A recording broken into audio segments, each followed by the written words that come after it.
երբ որ իշխանությունը վերցրեցին 6 միլիարդի կարգ էր, հիմա մոտ 15 միլիարդի է հասնում պետական պարտքը, այսինքն պարտք են վերցրել,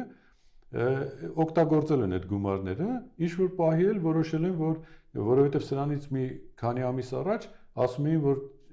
ավելացնենք, որ ինչ լինի, եւ այլը, չէ՞, բայց հետո հասկացան, որ հիմա պետք է ավելացնել եւ ժողովրդի աչքերը փակել, գնան ընտրությունը, մենակ թե իրանք ընտրվեն։ Ընտրվելուց հետո ինչ կլինի, դա արդեն ուրիշ հարց է։ Տեսեք, այդ վերցրած գումարները վերջանում է, չէ՞, պարտք ես վերցրել,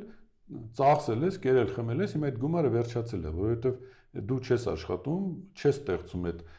հավելյալ արժեքը, որպեսզի ինչ որ բան առաջանա։ Այդ գումարը դու ծախսում ես, բայց էլի ինչ որ պահ գալիս է, որ նորից սովածանում ես, չէ՞։ Կամ պիտի գնաս նորից պարտք վերցնես, կամ ինչ որ մեկը քեզ այդ գումարը նորից կտա։ Գիտենալով թուրքերի տրամաբանությունը,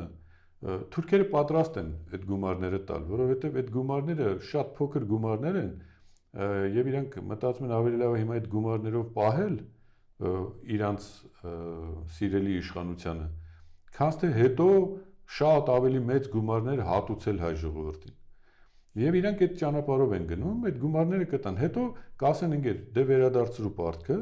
սա էլ կասի չեմ կարա վերադարձնեմ, կասի չես կարա հողերը տուր,